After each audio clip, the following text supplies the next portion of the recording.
ES6 함수형 프로그래밍 13번째 강의인 함수형 프로그램의 적용에 대해서 살펴보도록 하겠습니다.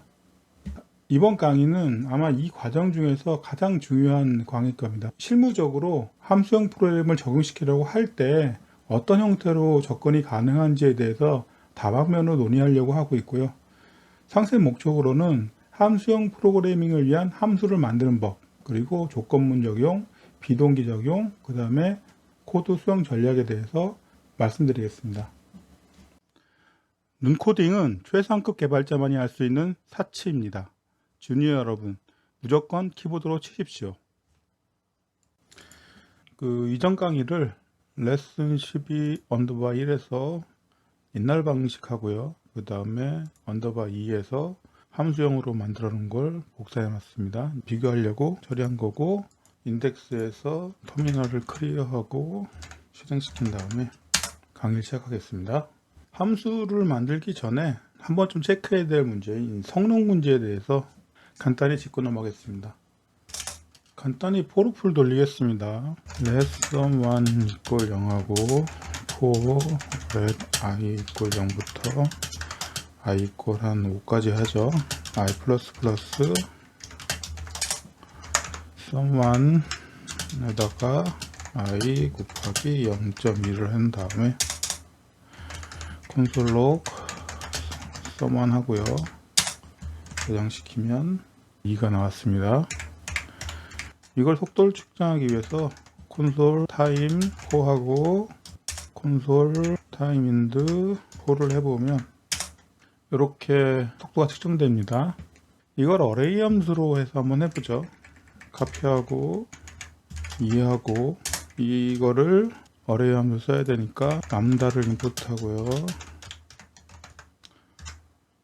이 부분을 r.점 레인지 0부터 5까지 배열로 만들고 포이치가 그냥 포면 같죠. i를 받아서 sum2 equal i 곱하기 0.2 sum2를 한 다음에 포이치 하고 또 하나는 reduce를 써봅시다.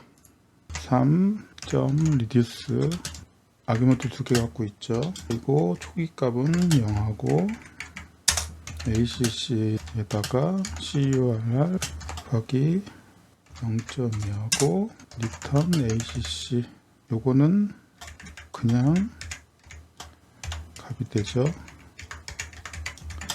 3하고 reduce를 해서 저장을 해보면 재미있는 결과가 나옵니다. 기존에 4를 쓰는 게 1.445ms죠. 그리고 포이치를 쓰는 게 0.125ms입니다. 리듀스가 0.121ms입니다. 복잡도로 보면 리듀스가 제일 복잡하죠. 아예 함수를 정의해가지고 정리하는 거고, 그 다음에 포이치도 역시 마찬가지입니다. 앞에 레인지를 통해 가지고 배열로 바꾼 다음에 포이치를 돌린 거니까요. 논리적으로는 이 렛보다는 훨씬 더 단계도 많고 복잡해야 됩니다. 근데 영 다른 결과가 나왔죠. 그러면 여기까지 하면 그 어레이의 함수가 좋다 이렇게 느낄 수 있죠. 근데 이거를 안으로 바꿔 봅시다. 이렇게 해서 돌리면 어떻게 될까요? 이번엔 반대로 되어 있습니다. 4가 제일 작고 리듀스가 제일 시간이 많이 걸렸습니다.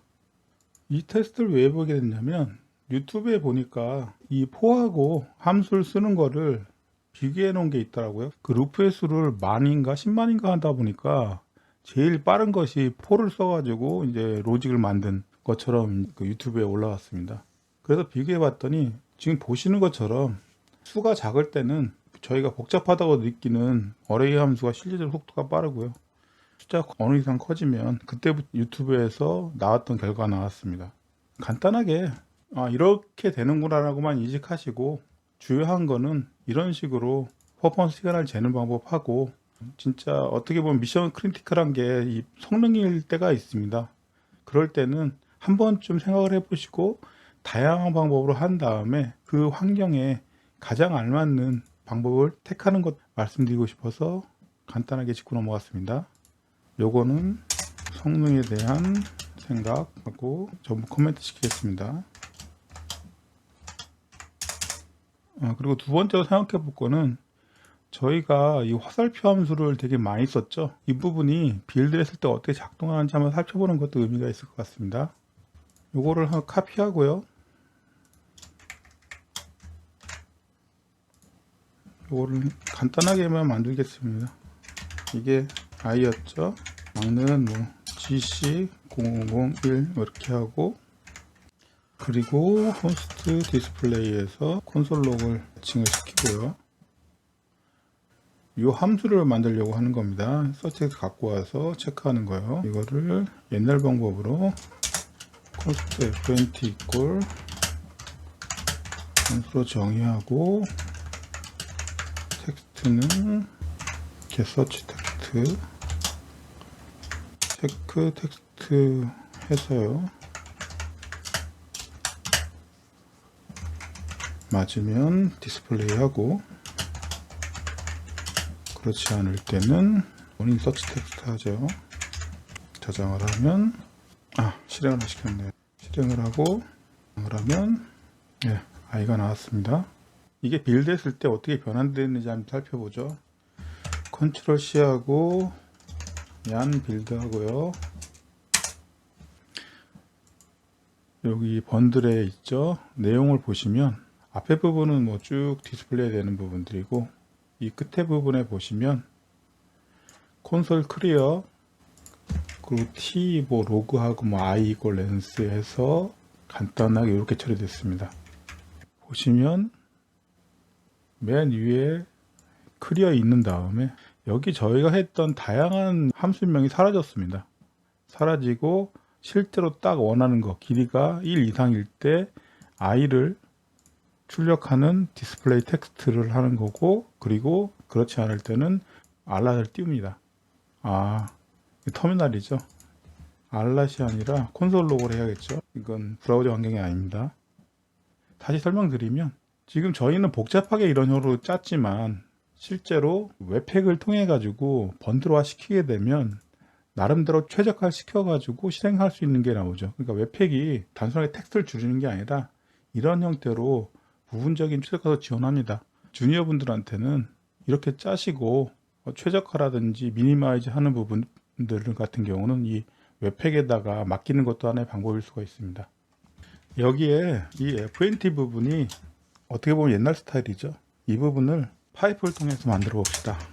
const fnt equal r.pipe 한 다음에 get search text r.if else search text display running search text 저장하면 실행을 시켜보죠. 똑같이 i가 나왔습니다. 그리고 얀 빌드 해보면 번들을 다시 갖고 오면 기존 거랑 틀리죠. 우선 엄청나게 소스가 길어졌습니다. 이전 거 결과는 이렇게 되어 있습니다. 그러니까 이전에는 거의 사라졌던 함수들이 전부 다 다시 나타났죠. 인덱스로 넘어가서 좀 살펴보면 이건 2라고 해보죠. 예전과 비교하면 코드는 간결해졌죠. 중간에 있는 텍스트 사라지고 뭐 가로열고 가로닫고도 없고. 근데 최저가 입장에서는 이전에 사용했던 것이 훨씬 더 좋죠. 다시 한번 정리를 해보면 최적화 입장에서는 옛날 방식이 좋고요. 그리고 이 파이프를 썼을 때는 소스도 커지고 함수 선언 역시 옛날 방식에 비해서는 최적화가 덜 되죠. 장점으로는 소스가 보다 간략하고 보기 편해졌다는 겁니다. 그러면 이슈를 하나 정의할 수 있겠죠. 최적화를 위해서 이전 방식 쓸 거냐, 아니면 보기 편한 함수형이냐. 다음 고려사항으로 가겠습니다. 우선 디스플레이를 한 단계 더 가겠습니다. 그 장르를 가지고 그것까지 합쳐가지고 한 게 있죠. 카피해서 디스플레이 바꿔주고 디스플레이 무비스를 텍스트하고 코드를 받아서 콘솔 로그로 그냥 보내겠습니다. 그리고 저장을 한 다음에 실행을 시키면 i하고 코드가 나왔습니다. 여기에 이전에 옛날 방식으로 짠 거랑 비교를 한번 해봅시다. 옛날 방식으로 짠 거는 보시면 알겠지만 텍스트하고 장르를 먼저 받았습니다. 그리고 함수에다 그걸 집어넣었죠. 새로운 방식은 텍스트를 먼저 받고 그 다음에 진행시키다가 장르를 받았습니다. 즉 기능을 실행하다가 필요할 때 그 데이터를 다시 받아가지고 다시 기능을 정의하는 거죠. 보는 관점에 따라 차이가 있겠지만 이 첫 번째 방식이 좀 더 사람들이 머릿속에 정리하기 좋습니다. 왜 그러냐면 데이터를 관리하는 부분하고 즉 데이터를 선언하는 부분하고 실행하는 부분이 나눠져 있기 때문입니다. 다시 이 화면을 보면 저희는 함수를 만들고 데이터를 집어넣고 아웃풋을 뽑아내죠. 머릿속에서 이 데이터 부분하고 이 실행하는 부분하고가 나눠져 있으면 좀 더 개념적으로 이해하기 쉽다는 겁니다. 이 부분을 프로그램으로 짜보겠습니다. const fnt3 정의해가지고 텍스트는 search 텍스트 갖고 와야겠죠. const 장르는 get 장르 해가지고요. 그리고 디스플레이 2에서 텍스트와 장르를 이제 넘기면 되는 거죠. 그러면 이렇게 해서 const 디스플레이 2 해서 이거는 텍스트와 코드를 받고요. r.pipe 해서 체크 서치 텍스트부터 해야겠죠. 여긴 텍스트가 들어가야 되니까 이거는 함수로 선언해 줘야 됩니다.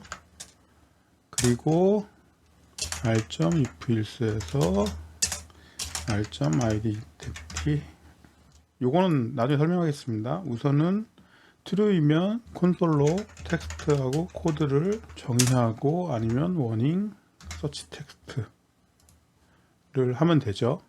요거를 화살표 함수니까 실행까지 해야 됩니다. fnt3 하고 저장을 하면 이상 없이 나왔습니다. fnt3는 필요한 데이터를 먼저 선언해 주고요. 그거를 함수를 정의하고 실행시켜서 원하는 결과를 얻었습니다.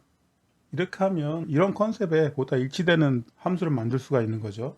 하지만 여기도 문제가 좀 있습니다. 여기서 보면 저희가 이전에 말씀드렸을 때 이 파이프를 쓰려면 무조건 이 아규먼트가 하나여야 되죠. 그러니까 함수를 가능하면 아규먼트가 하나인 걸 가지고 정의하라고 그랬는데 이런 식으로 선언한 데이터를 여러 개 선언해서 한꺼번에 보내려고 하니 지금 아규먼트가 두 개죠. 그래서 두 개를 받아 가지고 처리할 수밖에 없습니다. 이거를 객체로 집어넣는다고 하면 어떻게 될까요?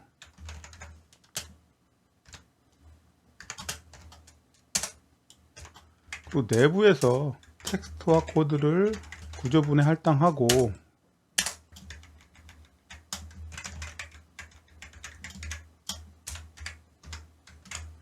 이렇게 선언됩니다. 이것도 정확히는 이렇게 해서 exec 선언이 됩니다. 결국 아규먼트 하나를 만들려고 보니 객체로 넘기게 되고 객체를 넘기니까 필요한 건 텍스트하고 코드니까 구조분해 할당을 하게 되고 사용을 하게 되는 거죠. 이걸 다르게 보면 이것도 하나의 사용할 변수 선언입니다. 이 부분은 당연히 함수 선언이고요. 그리고 이거는 실행이죠. 근데 이게 필요가 없으니까 축약을 하기 때문에 이렇게 돼서 이 함수 선언이 실행이 된 겁니다. 저장을 해서 실행을 해보면 undefined가 나오네요. 보내기를 장르로 보냈죠. 그러니까 제대로 작동하려면 이렇게 됩니다. 다시 저장하면 제대로 나왔습니다. 좀 비교를 한번 해보죠. 이 디스플레이2와 펑션 3는 선언하고 실행하고 선언하고 실행하는 형태의 구도입니다. 이전에 저희가 했던 부분들은 그냥 이런 형태죠. 하나의 함수를 선언해서 계속 파이프로 해서 연결만 시켜버리는 그런 방법입니다. 이게 더 보기 편할까요? 아니면 이런 식으로 정의를 하고 실행 함수를 만들어서 런시키는 게 더 읽기가 편할까요? 제가 볼 때는 이런 방법이 더 훨씬 편합니다. 그래서 저번 강의에 제가 이런 형태로 프로그램을 짜가지고 보여드렸고요. 그리고 그 강의에 또 말씀을 드렸죠. 이건 중간과정이라고. 저희가 다음 강의, 즉 이 강의에서 발전시키는 방향으로 코딩 규칙을 정의하겠다고 말씀드렸죠. 이전 강의의 그 방법은 제가 처음 직원들한테 그 함수형 프로그램 강의할 때 했던 방법들입니다. 그거에서 쓰다 보니까 좀 개념이 바뀌어 가지고요.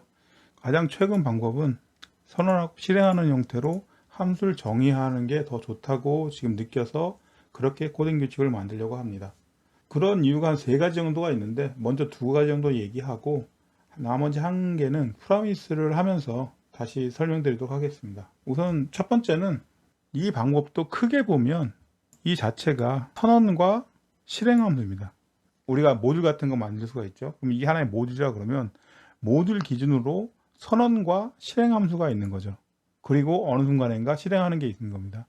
그런 개념으로 바라봐야 되기 때문에 어차피 함수형량 자체가 선언과 실행을 형태로 구성이 되어 있다고 보고요. 단지 이 부분이 보기 편한 것은 일부분만을 보기 때문에 그런 착시가 일어나는 겁니다. 그리고 2번째는 이 프로그램을 기준으로요, 잠재적인 오류가 있다는 것을 찾은 사람이 있을 겁니다. 아주 칭찬해 드려야죠. 한번 여기서부터 이 부분까지를 소스를 보시면서 어떤 부분에 문제가 있는지 한번 찾아보십시오. 찾으셨으면 지금부터 설명드리겠습니다. 저희가 불변성 확보 쪽에서 가능한 순수 함수를 통해 함수의 불변성을 확보한다고 그랬죠. 그리고 그 방법으로는 아규먼트와 내부 선언 변수만을 사용하고 오브젝트와 어레이는 디카피를 사용한다. 이걸 기억하시고 디스플레이를 보면 그 장르를 갖고 오는 걸 보죠. 함수가 실행했을 때 아규먼트 하고요, 그 다음에 내부에서 선언된 변수는 없습니다. 이 함수에서 외부에 있는, 정확히는 여기 도큐멘트에 있는 셀렉터에서 값을 갖고 와서 그것을 다음 코드에 사용을 하죠. 외부의 값을 참조하는 거죠. 물론 여기 실행하는 시점에 브라우저의 도큐멘트는 픽스가 되어 있기 때문에 에러는 나지 않지만 엄밀한 의미에서 디스플레이는 순수 함수가 아닙니다. 여기도 이제 값을 이렇게 제가 바꿨지만 이런 형태로 함수 도중에 외부의 값을 갖고 와서 참조하는 함수가 있으면 그것은 순수 함수가 아닐 확률이 많습니다. 반면에 디스플레이2는 함수 내에 모든 사용하는 값들이 입력 파라미터와 내부에서 선언된 값만을 사용하죠. 그러니까 순수 함수입니다. 그래서 FNT3를 평가하면 이 로직에서 사용할 모든 값들을 먼저 선언해 놓고요. 그리고 디스플레이2를 통해서 실행을 하는데 이 하위 함수는 순수 함수인 겁니다. 물론 그렇게 보면 FNT3도 외부에서 값을 갖고 오는 거기 때문에 FNT3는 순수 함수가 아닐 수도 있죠. 하지만 이 순수 함수가 중요한 거는 1차로 이렇게 기능을 정의하는 게 아니라 재사용하는 함수에서 중요한 거죠. 저희가 호출하는 함수들이 순수 함수일 때 다른 데서 사용해도 문제가 없는 겁니다. 그런 시각에서 바라보게 되면 선언에서 실행하는 방법이 훨씬 더 오류 확률을 줄일 수가 있습니다. 이 방법은 프로그램 실행 도중에 언젠가 값을 참조해 가지고 어떻게 사용할지 모르죠. 보장을 못하는 겁니다. 선언과 실행의 방법은 선언하는 시점에 먼저 체크를 해 놓죠. 전부 다. 그리고 이 실행하는 부분에서는 전부 다 순수 함수이기 때문에 실행의 안정성이 보장이 되는 겁니다. 본 과정에 3번째 얘기하는 거는데 그 선언형과 명령형 말씀을 다시 한번 드리겠습니다. 함수형 프로그램 선언형이라 말씀드렸습니다. 어떻게 보면 이렇게 선언하고 실행하는 것이 그 선언형이란 말에 더 어울리는 그 프로그램 방법일지도 모르겠습니다. 여기까지 논의된 부분들을 되돌리기 하셔서 다시 한번 보시고 정확하게 이해를 해 주시는 게 좋을 것 같습니다.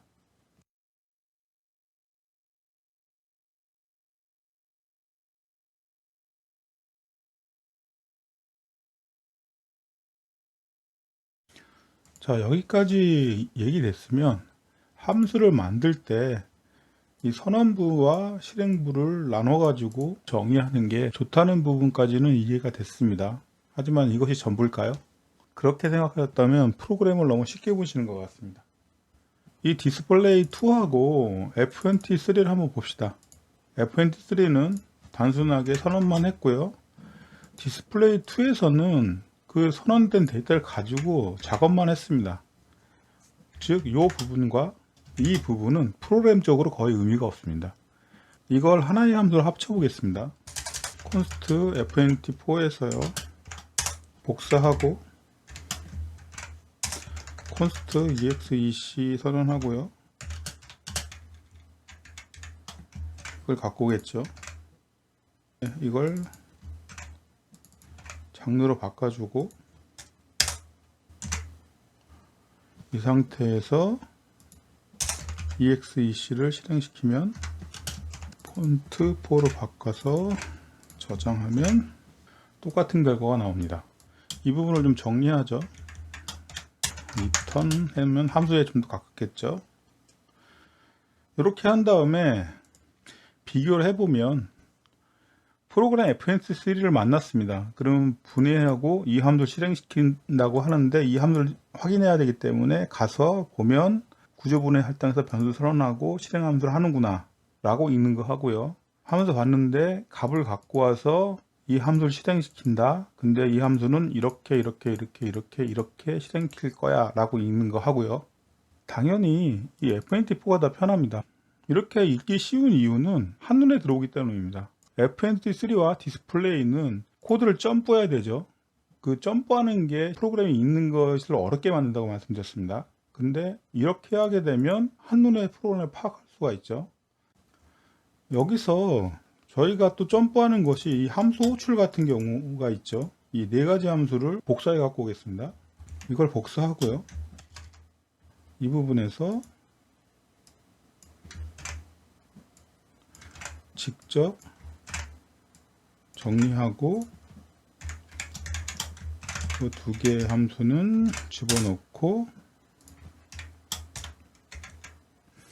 이름이 똑같으면 헷갈리니까 이 중에서 체크하고 워닝만 남겨놓겠습니다.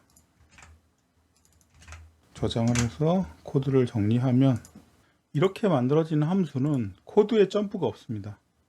텍스트와 장르가 선언되어 있고요. 그 다음에 내부에 쓸 함수들을 정의했고 그 다음에 실행할 때 그 내부에 선언된 함수들과 변수들만 사용해 가지고 결과를 나타냅니다. 이렇게 짰을 때 순차적으로 한눈에 파악할 수 있다는 장점도 있지만요, 좀 부가적인 장점도 있습니다. 이전에 했던 걸 비교해 보면 저희가 이 함수명을 아주 길게 써야 되죠. 외부에 이렇게 선언이 되어 있기 때문에 이 함수가 어떤 역할을 해야 되는지를 명확하기 위해서 함수명에 여러 인포메이션을 집어넣게 됩니다. 이건 트루 코딩이라는 코딩 스타일을 말하는 그 문서에 보면 나오겠는데, 함수명을 정의할 때 누구든지 직관적으로 이 함수가 어떻게 작동하는지 알게끔 이름을 정의해라 라는 형태로 이야기를 합니다. 이렇게 정의해야지만 그 함수를 호출할 때 이것을 점프하지 않고 그냥 체크 서치 텍스트를 하는구나, 워닝 서치 텍스트를 하는구나 라고 인식을 할 수가 있는 겁니다. 근데 프로그램 할 때 가장 어려운 게 뭡니까? 라고 이제 물어본 설문이 있는데 그 중 하나가 네이밍입니다. 이 함수가 어떤 역할을 하는지 명확하게 기술하는 방법이 생각보다 어렵습니다. 그 이유는 네임 자체도 어렵지만 이것과 비슷한 함수가 다른 데 있을지도 모르지 않습니까? 기존에 선언된 함수랑 틀리게끔 분리해서 선언할 수 있어야 되기 때문에 여기에 뭐 with가 더 붙고 뭐 by가 붙고 from이 붙고 여러 가지가 붙는 겁니다. 그리고 그렇게 비슷한 이름이 많아지면 그것을 사용하는 프로그래머 입장에서는 이 중에서 어떤 걸 사용해야 되는지 헷갈리기 시작합니다. 하지만 이런 식으로 정의해 놓으면 이 함수는 내부 함수에서만 정의되죠. 그러니까 이름이 단순해질 수 있습니다. 단순히 체크하고 워닝하고, 때문에 프로그램 짜기가 훨씬 더 편해지고, 또한 더 중요한 이 프로그램을 읽기도 편해지는 겁니다. 이런 걸 가능하게 하는 자바스크립트 스펙이 뭐죠? 바로 클로저입니다. 그리고 이전 강의에서 얘기했던 걸 다시 한번 떠올려 보면 클로저가 객체 지향의 캡슐화의 능력을 확보하고 있다고 했죠. 역시 이것도 내부에서 사용하는 함수는 외부에 노출이 안 돼 있고요. 하나의 함수만을 외부에 노출시켜서 사용하게 하는 기능을 제공합니다. 아마 이 정도까지가 저희가 선언하고 실행하는 형태로 함수 구성을 할 때 가장 좋은 케이스 같습니다. 근데 이 부분에서 좀 더 나가야겠죠. 이거를 복사하고요, 5로 해서 만들어 놓고 이 방법에 대해서 한 3가지 정도 짚고 넘어가겠습니다. 이 변수를 선언하는 부분하고 사용하는 부분이 나눠져 있다는 겁니다. 이전 강의에 그 함수형 프로그램 장점에 말씀드렸죠. 보통 아규먼트로 넘어가기 때문에 변수 선언하고 사용하는 법이 직관적이기 때문에 좋다고 이제 말씀을 드렸는데, 이 케이스처럼 지금은 한 페이지라 상관이 없는데 이게 만약에 2페이지 정도 됐다고 하면 간격이 떨어져 있죠. 그러면 역시 이해하기가 힘든 겁니다. 그리고 두 번째는 뭐냐면, 이 함수는 이게 선언형이 아니라 명령형이죠. 어떻게 하라는 형태로 구성이 되어 있는 겁니다. 지금은 단 3줄이기 때문에 얘기되지만, 만약에 이것이 줄수가 많아진다고 하면 이걸 전부 다 읽어본 다음에 정의가 돼야 되는 겁니다. 해소하기 위해서는 이런 식으로 함수를 정의해야 될 겁니다. 체크 런 해가지고 이거를 카피하고 이런 형태로 해서 체크런을 실행하는 거죠. 그렇게 되면 실행하는 입장에서 보면 간단하게 체크하고 체크한 걸 런하면 되겠다 라고 생각할 수 있습니다. 프로그램 구조상에서 보면 값을 선언하고 함수를 선언하고 실행을 하죠. 근데 이건 구조상의 문제고요. 프로그램의 그 로직에서 봅시다. 실제 이 함수의 주요 로직은 바로 이겁니다. 체크는 단순하게 체크 포인트 값만 갖고 온 거고, 실제적으로 구현하는 부분은 그것이 true이면 실행하는 거고 아니면 경고 메시지를 보내라는 것이 주가 되는 거죠. 배보다 배꼽이 더 큰 겁니다. FNT4와 비교해 보면 선언은 그 개념을 간단하게 이해하는 게 가장 중요합니다.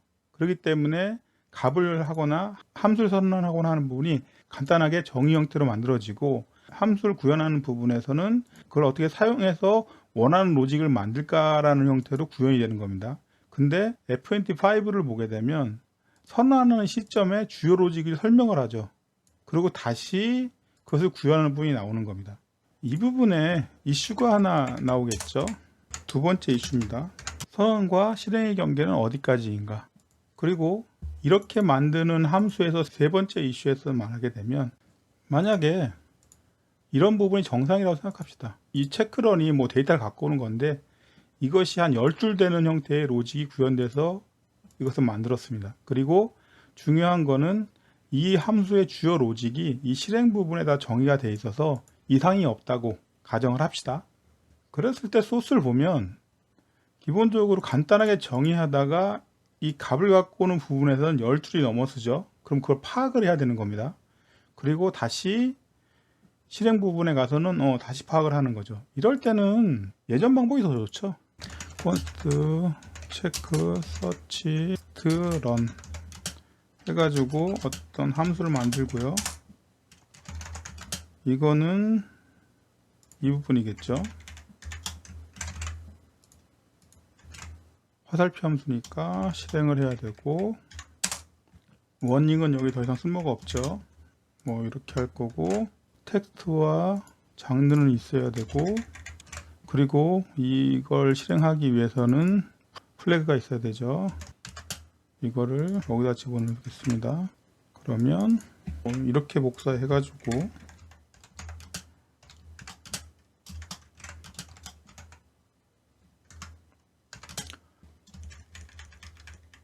해서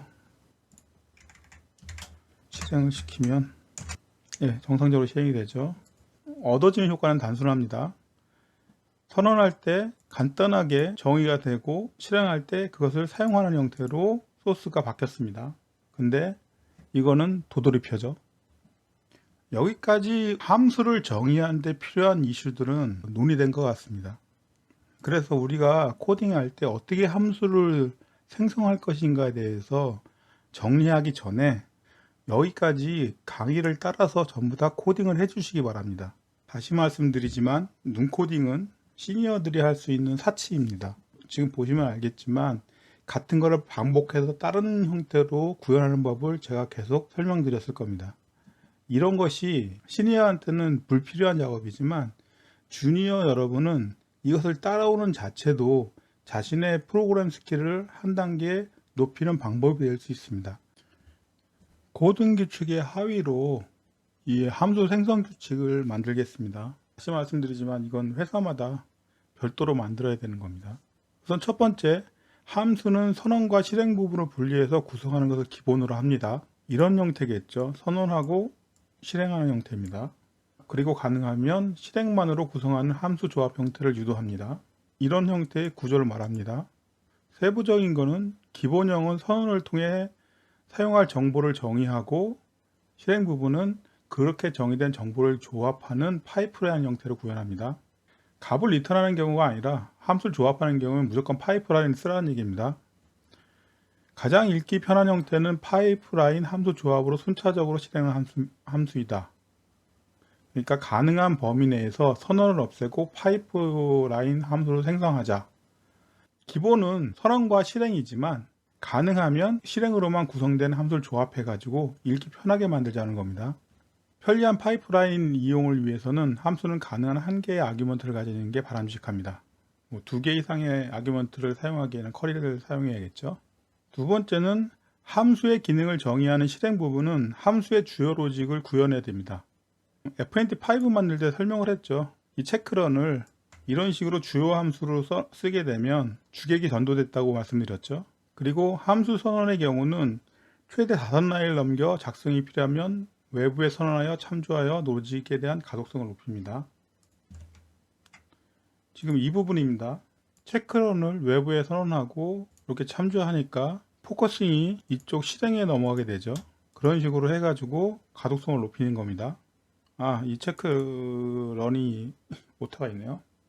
그와 반대로 실행 영역에 3개나 5라인 정도의 명령어 함수는 가독성을 해치지 않는 범위에서 이용하는 것이 더 가독성을 높일 수가 있습니다. 이런 케이스입니다. 그러니까 실제 디스플레이 무비스 보면 함수의 조합으로 이루어졌죠. 그리고 이 부분 명령형으로 지금 구현되어 있습니다. 하지만 이거를 외부에서 빼는 것보다 차라리 간단하게 이런 형태로 그냥 하는 것이 어떻게 보면 좀 더 편하게 코드를 읽을 수 있습니다. 클로저를 최대한 이용해서 정보 캡슐화를 구현한다. 다른 모듈에서 사용하지 않을 함수의 경우 함수의 내부에 정의해서 은닉한다.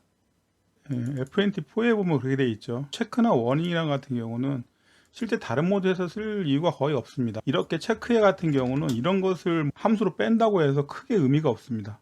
이런 부분들은 클로저를 사용해 가지고 이것을 외부에서 노출 안 시키는 형태로 캡슐화 해 가지고 전체적인 프로그래밍의 구성을 좀 더 편하게 분석할 수 있도록 구조를 만듭니다. 캡슐화에 대한 거는 언제나 강조해도 부족함이 없습니다. 가능하면 정말로 외부에서 사용하는 것만 노출시키고 내부에서 쓰는 정보들은 모두 캡슐화 시킵시오. 그리고 함수는 가능한 20줄 내로 구현하고 최대한 그 2개의 편집 화면을 넘기지 않도록 합니다.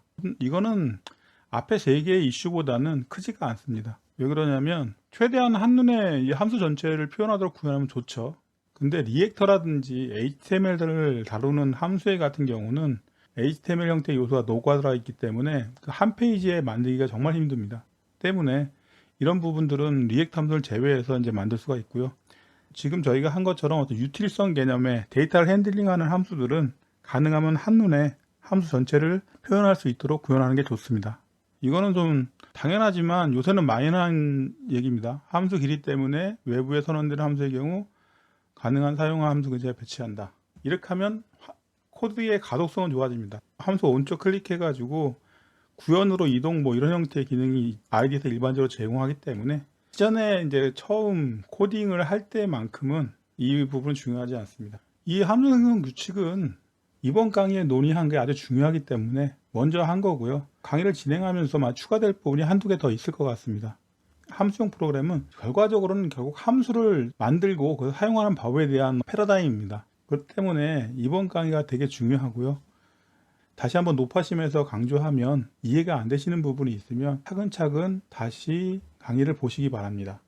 화면을 클리어하고요. 강의를 계속 진행하겠습니다. 지금 할 거는 디버깅 하는 방법입니다. 우선 const add and return 해가지고 함수를 하나 만들겠습니다. 이거는 그냥 괄호 닫아서 플러스 1에서 넘기는 거죠. 그리고 const value 해가지고 4 정도를 집어넣죠. 이렇게 하고 함수 하나 만들어 줍니다. r.pipe 이거를 이렇게 하고 mt1 10해서 콘솔 로그를 해주면 16이 나옵니다. 6번 실행했죠. 일부러 에러를 일으키겠습니다. 파이프하고 함수가 하나 중간에 들어간 거죠. 이 콘스트 밸류를 그냥 집어넣겠습니다. 우선 첫 번째 드리고 싶은 말씀은 에러가 났는데 퍼스트 아규먼트에서 쭉 하는데 뭐 그레이터 된 템 10개보다 크고 뭐 쭉 나오죠.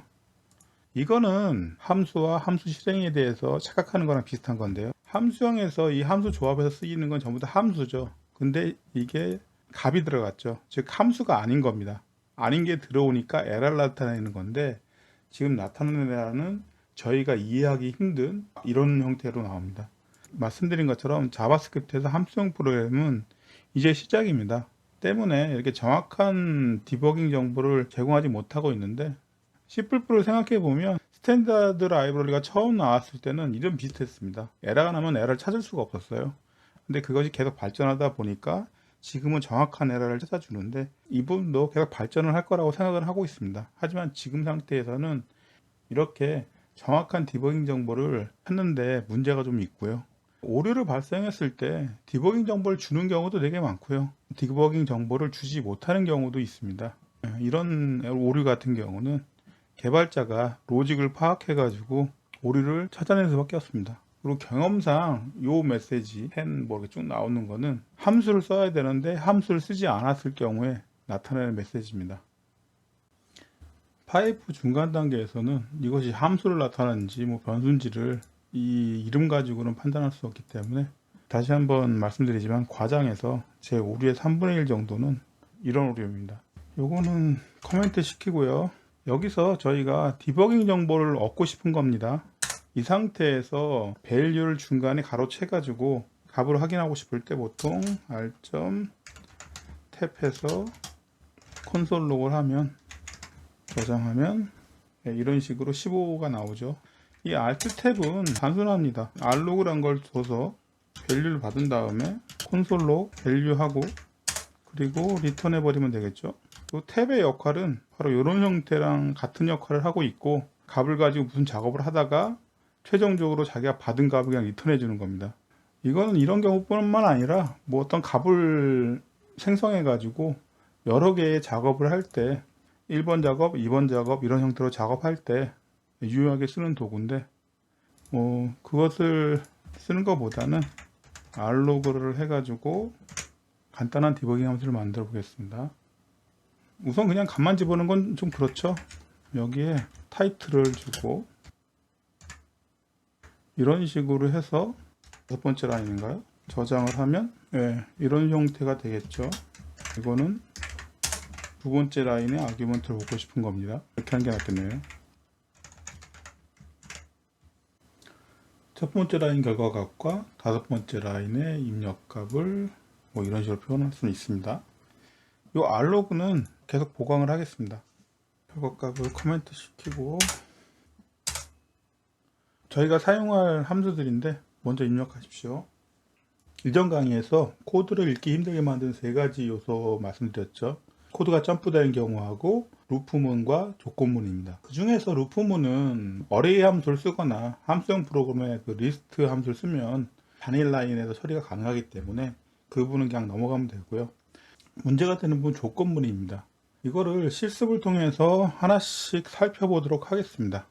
지금 하고자 하는 거는 어떤 숫자를 주면 그 숫자가 내추럴 넘버 즉 자연수면 자연수라고 얘기하고 자연수가 아니면 자연수가 아니라고만 얘기합니다. 그 중에서 자연수일 때 다시 짝수를 확인하고 짝수가 아닌 홀수라고 얘기하고요.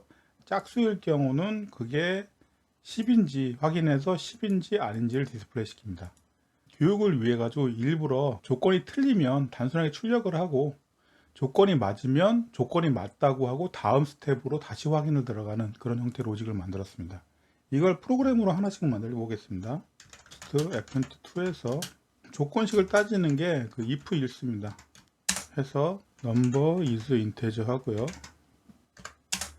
조건이 맞으면 true 하고 조건이 틀리면 no false 하고 실행을 시키면 자연수가 나옵니다.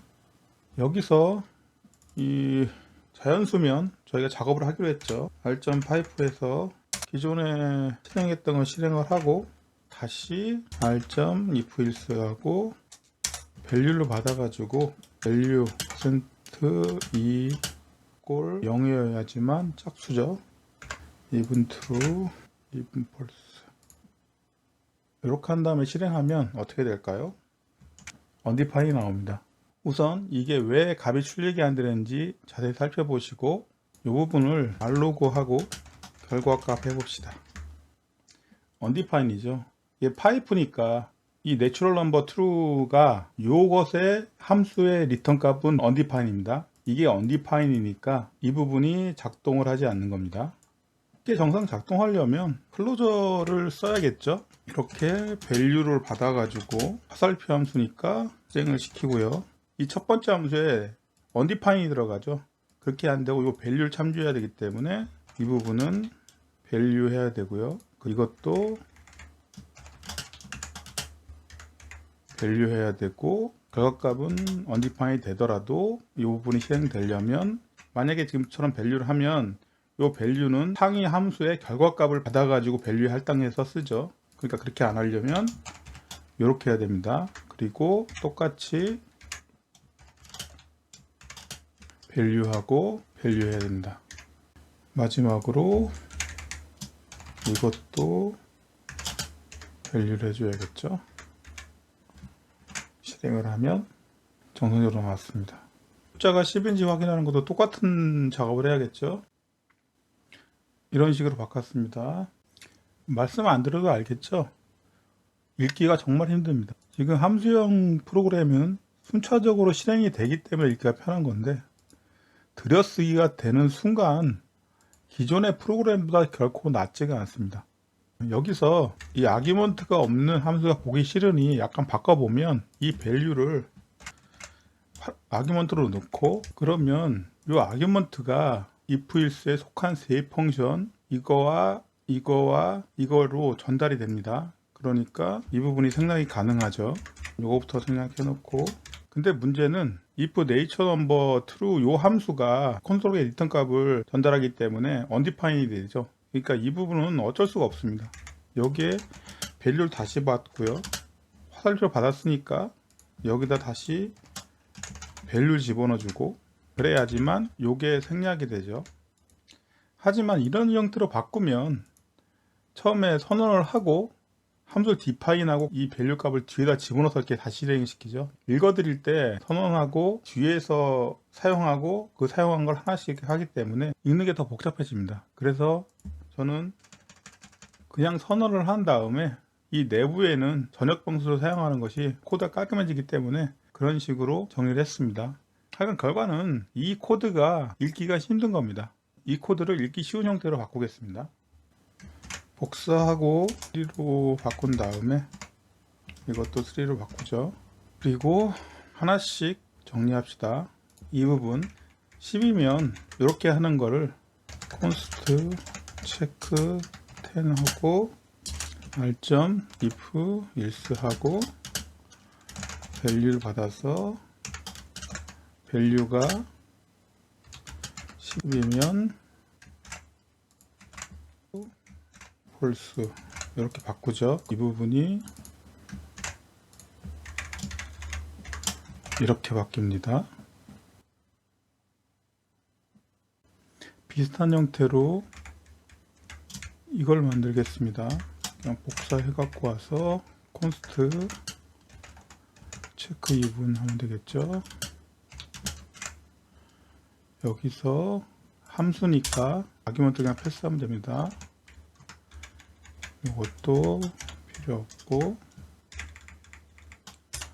하지만 이것 때문에 이 함수는 밸류를 받아 가지고 화살표 함수로 만들었으니 이렇게 정의해야 됩니다. 복사해서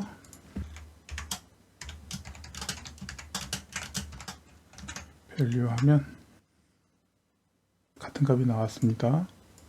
이 부분도 nNumber true로 해가지고 밸류하고 r.pipe 한 다음에 이렇게 하고 이걸 복사해서 이렇게 하면 이게 생략 가능하고 이게 생략 가능하고 이게 생략 가능합니다. 마지막으로 이걸 지워줘야겠죠. 그냥 함수가 된 겁니다. 실행을 하면 똑같이 값이 나왔습니다.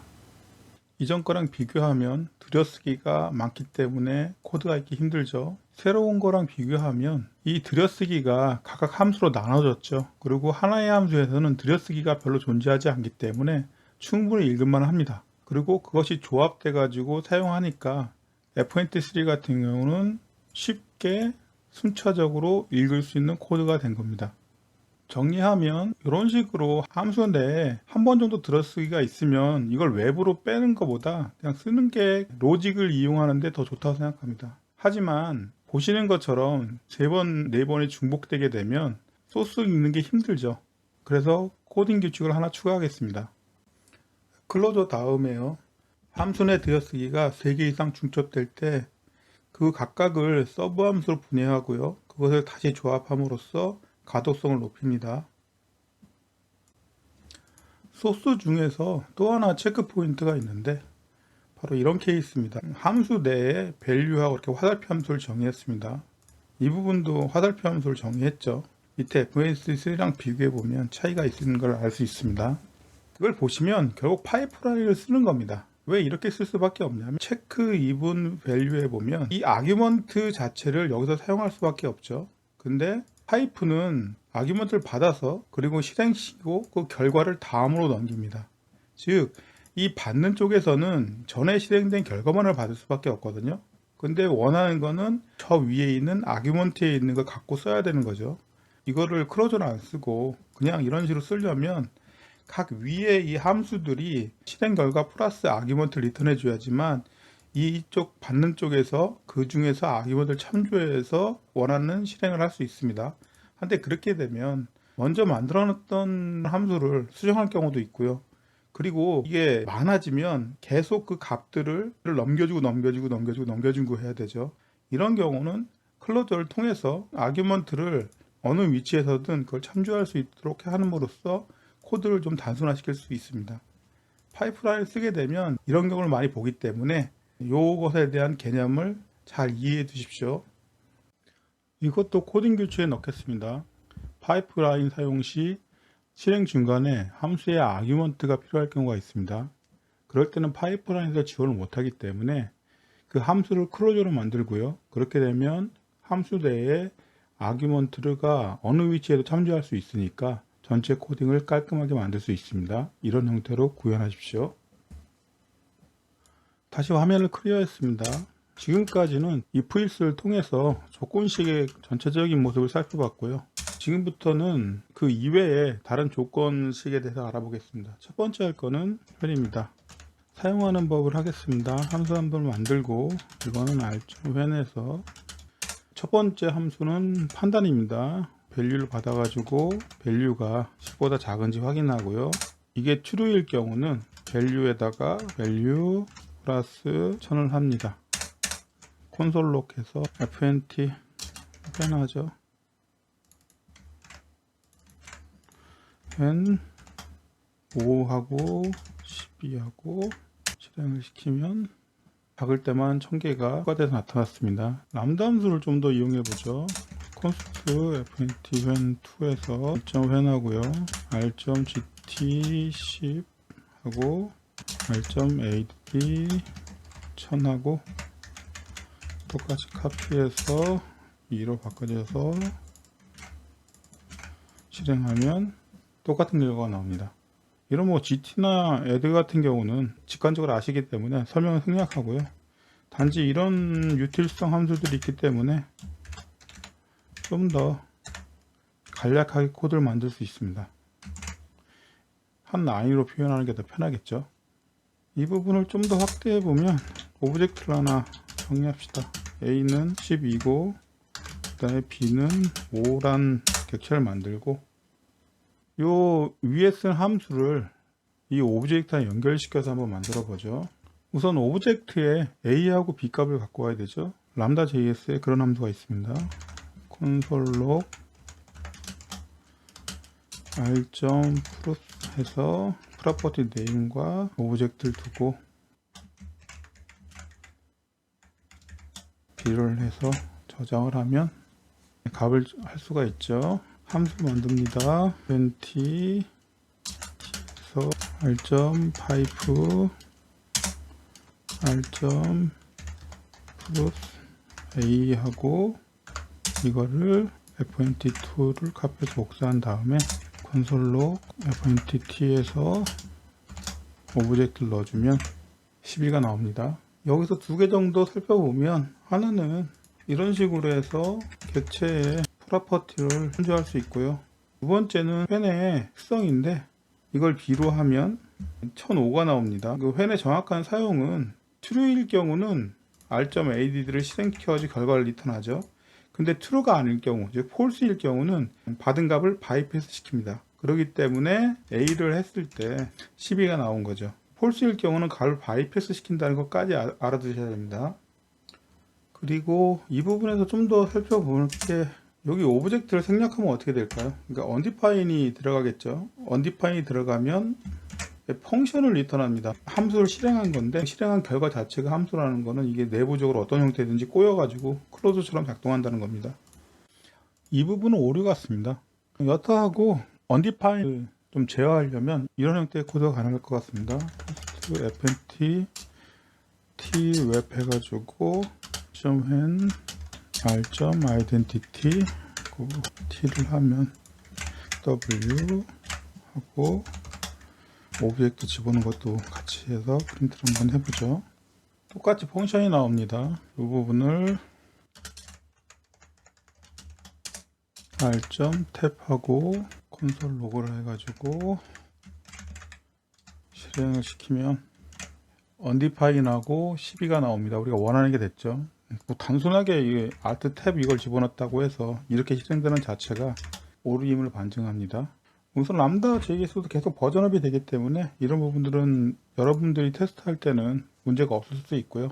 여기서 알아야 될 것이 r.identity입니다.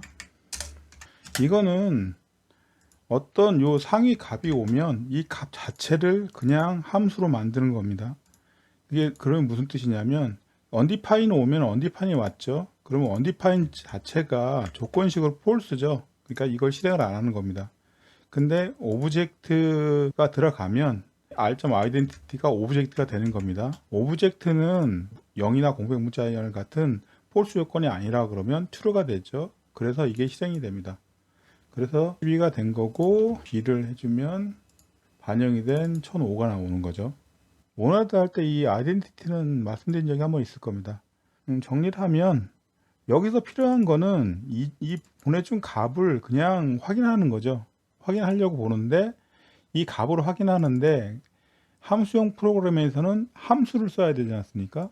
함수를 써야 되기 때문에 이 오브젝트를 함수로 만드는 겁니다. 그래서 그 함수의 결과가 true일 경우 실행이 되는 거죠. 즉 오브젝트를 단순하게 함수로 만드는 거. 오브젝트 자체 가지고는 값을 집어넣었을 때 함수형 프로그램이 불가능하니 이 오브젝트를 자체를 리턴하는 함수를 만들어 가지고 그것을 이 함수식에 집어넣어서 조합할 수 있도록 만든 겁니다. 그래서 이게 아이덴티티 모나드고 이거랑 비슷하지만 다른 형태로 동작하는 것이 r.isNull입니다. 이거는 개념적으로는 아규먼트를 받았을 때 그 아규먼트가 null이나 undefined이면 true, 그렇지 않으면 false를 나타내는 함수입니다. 이거는 함수를 쓰는 거죠. 이게 기능은 같지만 개념적으로는 아이덴티티 모나드와 그냥 함수 차이는 있습니다. 모나드에 대해서 제가 말씀드릴 때 굳이 모나드의 개념을 모르더라도 프로그램 짤 수 있다는 형태로 말씀드렸는데 아규먼트 할 때도 이런 함수가 아니라 그냥 아규먼트 이렇게 해버리면 이게 r.identity랑 같은 작업을 합니다. 그러니까 특별하게 모나드란 개념을 알지 않더라도 자바스크립트를 하다 보면 그런 부분들은 자연스럽게 정리되는 부분이 있기 때문에 그런 말씀을 드렸습니다. 여기서 하나 더 isNull 하면 이게 undefined나 null일 경우만 실행이 되는 거죠. 그러면 when 조건이면 안 되죠. 이때 unless를 쓰시면 됩니다. 요거는 when의 반대입니다. 이렇게 해야지만 실행시켜 보면 똑같은 결과가 나오죠.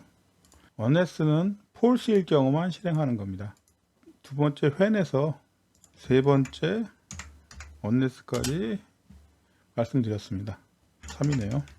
네 번째는 con드라는 함수를 설명드렸습니다. 아마 컨디션의 줄임말 같습니다. 함수를 하나 만들겠습니다.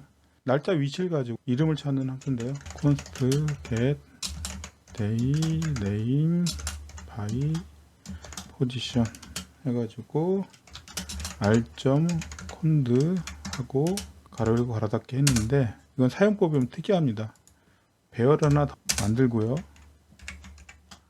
그 배열 안에 다시 배열로 조건을 정의합니다. r.equal 0이면 r.always 1 이런 식으로 해서 토요일까지 만들고, 그리고 r.t 하면 r.always에서 잘못된 숫자 콘솔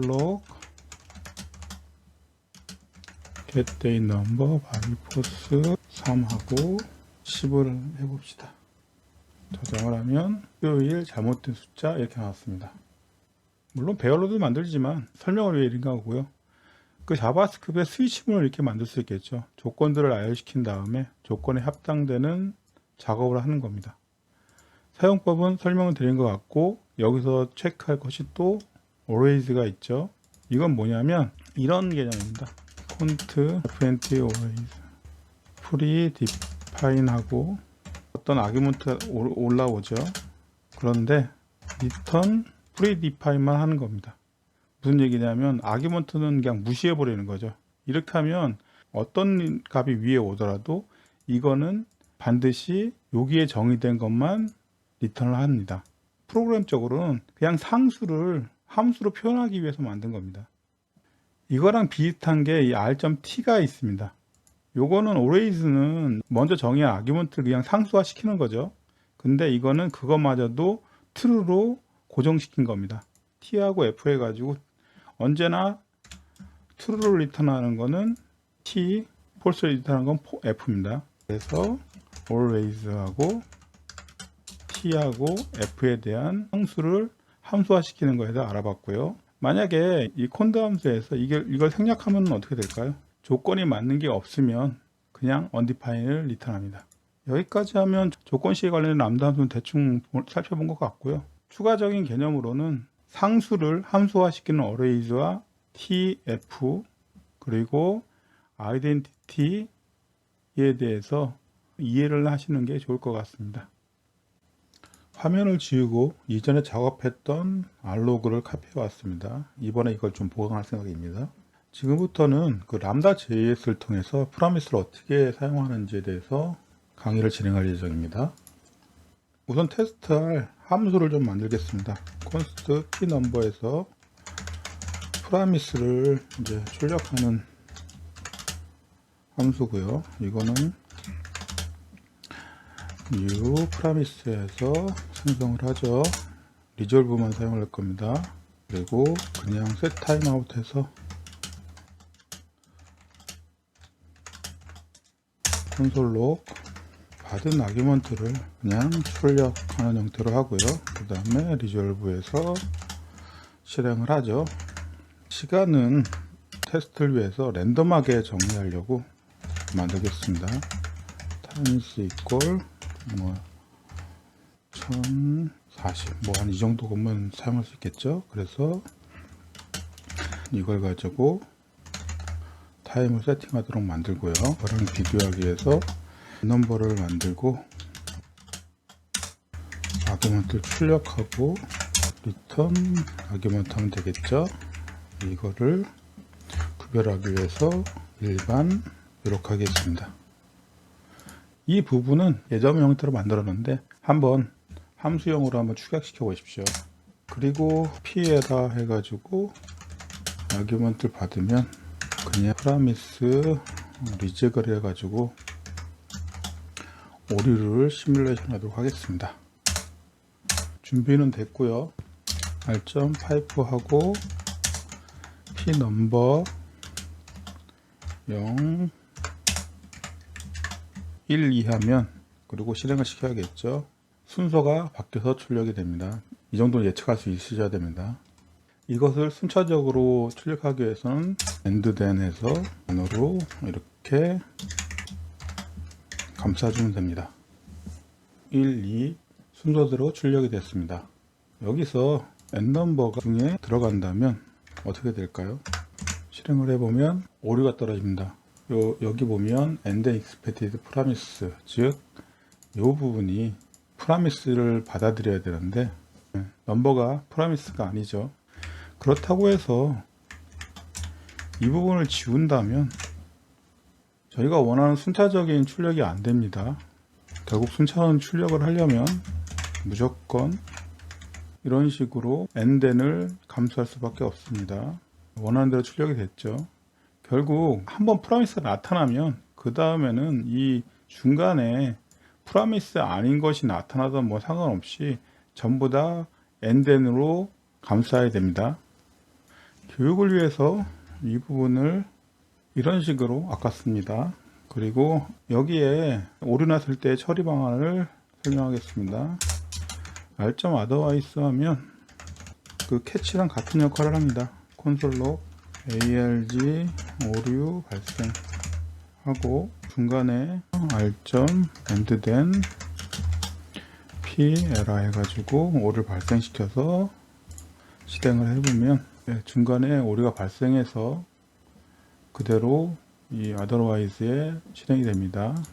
위치를 바꿔보면 실행되다가 오류가 발생하면 otherwise로 점프한 다음에 그 다음에 그냥 실행이 되죠.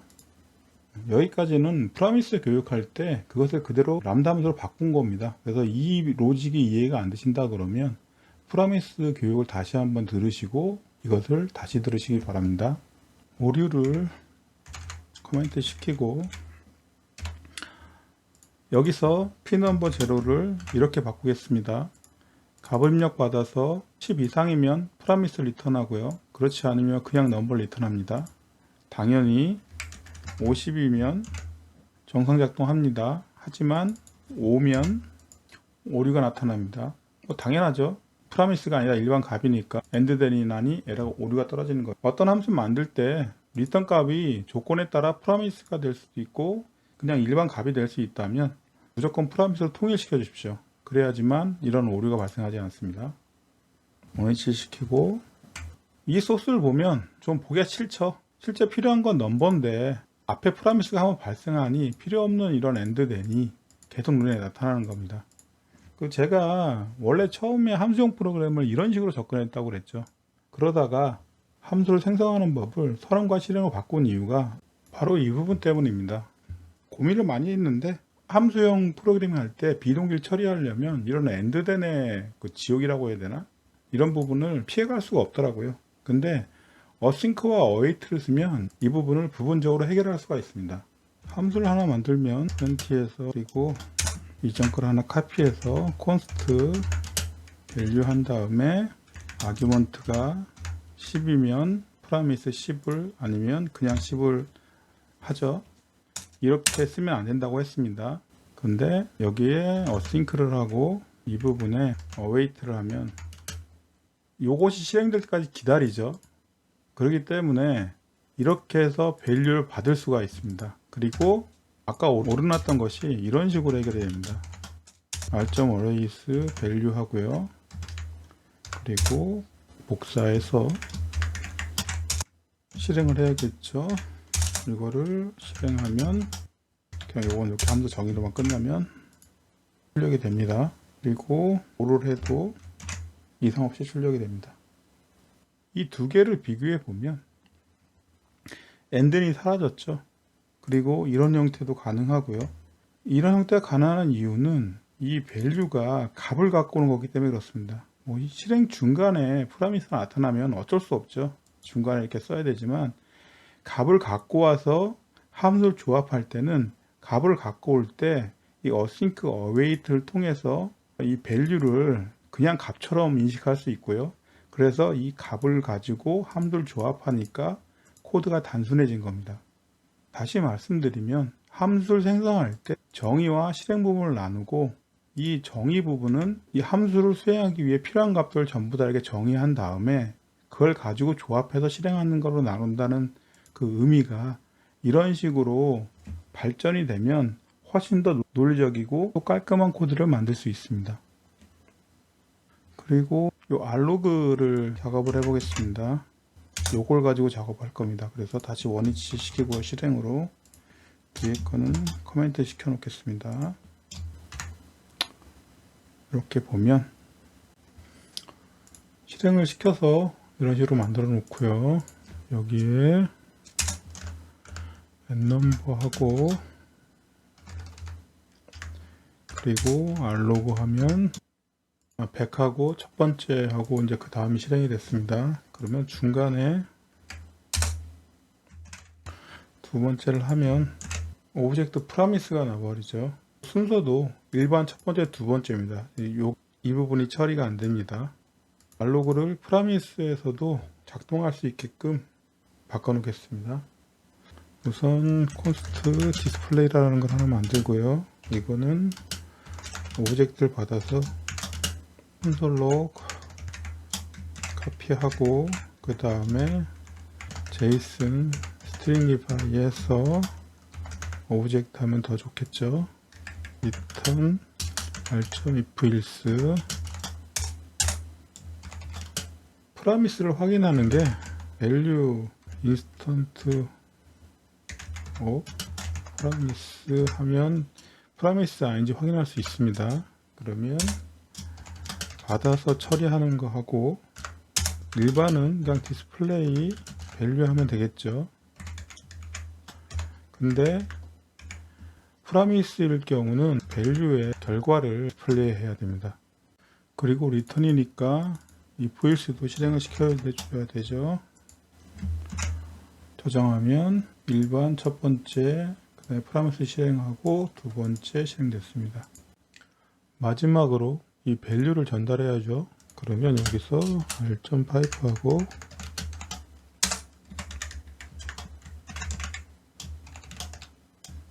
디스플레이 시키는 다음에 r.raise에서 오브젝트하고 화살표니까 실행을 시키면 여기 디스플레이하고 값들도 다시 리턴을 해줬죠. 정상적으로 출력이 됩니다.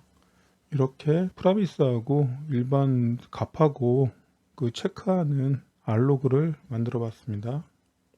지금까지 강의에서는 이런 방식으로 함수형 프로그램을 해라 라는 형태로 강의를 드렸는데요. 이번에는 이렇게 하지 마십시오 라고 이제 말씀을 드리겠습니다. 이 알로그를 이전 방식으로 한번 만들어 보죠. 알로그 2에서 디스플레이 파이프 안 쓰고요. 출력을 하고 리턴 오브젝트 하면 되겠죠.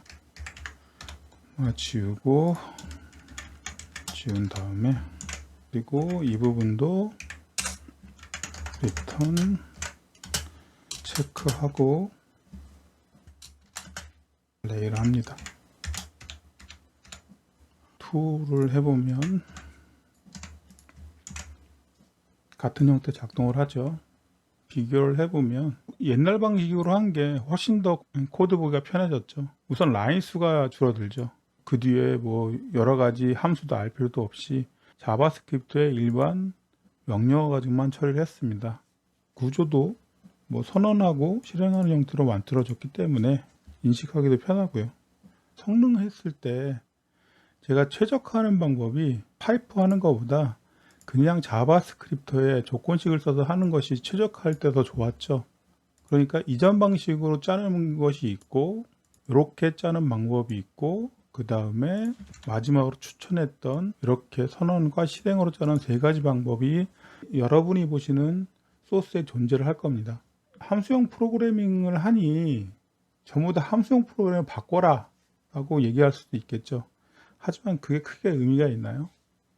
함수형 프로그래밍 자체가 코드를 읽고 싶고 관리하기 쉽게 만들기 위해 하는 거기 때문에 더 코드가 읽기 쉬운 방법이 있다면 그것을 선택하는 게 더 맞다고 생각합니다. 특히 시니어 같은 경우는 아까 말씀드린 튜닝 문제 때문에 이런 식으로 소스를 섞어서 쓸 경우도 있을 겁니다. 주니어 분들은 기존의 시스템이 있고요. 거기에 새로운 기능을 추가하거나 수정을 하거나 그런 형태로 처음 업무를 시작하실 겁니다. 그때 시니어들이 만들어 놓은 소스 보면 이 세 가지가 같이 나타나겠죠. 그러면 그 소스를 어떻게 운영할지에 대해서 이슈가 발생할 겁니다. 그 부분에 대해서 잠시 논의해 보도록 하죠. 소스의 개선사항이 발생했을 때 아직은 오류가 아니었으니까 소프트웨어적으로 보면 정책이 두 가지가 있습니다. 발견하는 즉시 수정하는 부분이 있고, 그것이 실제로 오류가 났을 때 그때 수정하는 이 정책을 가질 수가 있습니다. 대부분의 프로그램 관련 책자라든지 유튜브에 보면 첫 번째 정책을 위주로 합니다. 그러니까 발견한 즉시 수정을 하라는 거죠. 그것의 극단적인 반대의 예가 미국의 은행의 소스를 보면 아직도 코볼로 짜있는 프로그램들이 있습니다. 무슨 얘기냐면 단지 그거는 프로그램이 아니라 그 몇십 년 동안 그 시스템의 업무에 대한 노하우가 녹아 있고요. 그 부분을 쉽사리 건들지 못하니까 계속 코볼을 기반으로 해서 그 시스템을 유지하는 겁니다.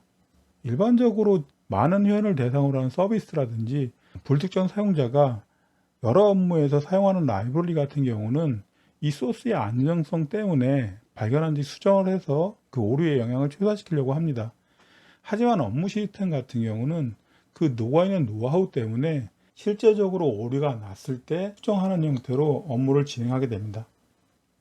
이거는 뭐 고정된 게 아니라 케이스 바이 케이스이기 때문에 어떤 판단 요소가 필요한 것이고요. 주니어인 여러분은 이런 상황이 발견했을 때 적절한 판단을 내리기에는 아직까지 프로그램 스킬이 부족하다고 생각합니다. 때문에 눈에 보인다고 해서 모든 것을 다 수정하려고 생각하지 마시고, 수정이 요구됐을 때 소스 자체를 건드는 것보다 그 소스는 그대로 두고 래퍼를 통해서 보강하는 형태로 프로그램을 짜는 것이 훨씬 더 안정적입니다. 이 함수형 프로그램을 새로 배워서 이제 소스에 반영시키는 문제도 마찬가지입니다. 물론 한꺼번에 모든 소스를 함수형으로 바꾼다 그러면 그것도 좋은 방법일지 모르겠지만, 업무 시스템에서는 가능한 그 시스템을 그대로 두고 추가되는 요소나 고칠 부분이 필요할 때만 부분적으로 적용하면서 점점 확대시키는 전략을 취하는 것이 더 좋을 것 같습니다. 물론 이제 여러분이 경험이 쌓이셔가지고 충분하게 이런 프로그램 스킬을 익히신다면 그때는 이 소스를 빠르게 수정해야겠다, 아니면 오류가 발생해서 수정해야겠다고 판단을 하실 수 있기 때문에 그렇게 진행하시면 되겠지만, 아직은 주니어이기 때문에 두 번째 정책을 기준으로 하시고 시니어분과 상의하시면서 업무를 진행하시기 바랍니다. 여기까지 해서 이번 강의 내용은 전부 다 마친 것 같고요. 그런데 보신 것처럼 이 강의에서는 확정적인 것보다도 함수형 프로그래밍으로 이런 형태로 구현될 수 있다는 걸 먼저 말씀을 드렸고요. 그리고 익히시면서 점점 본인이나 본인의 팀에 맞는 그런 방법을 발견하셔서 사용하시는 게 더 좋을 것 같습니다. 함수형 프로그래밍은 아직도 발전 중이고, 저 자신 역시도 함수형 프로그래밍의 이 방법이 고착되어 있는 게 아니라 계속 발전하는 중이기 때문에 본 강의가 절대적인 그 방법론이라 생각하지 마시고 계속적으로 새로운 기술에 대해서 귀를 열어두시기 바랍니다. 마지막으로 더 좋은 콘텐츠 제작을 위해 구독과 좋아요 부탁드립니다.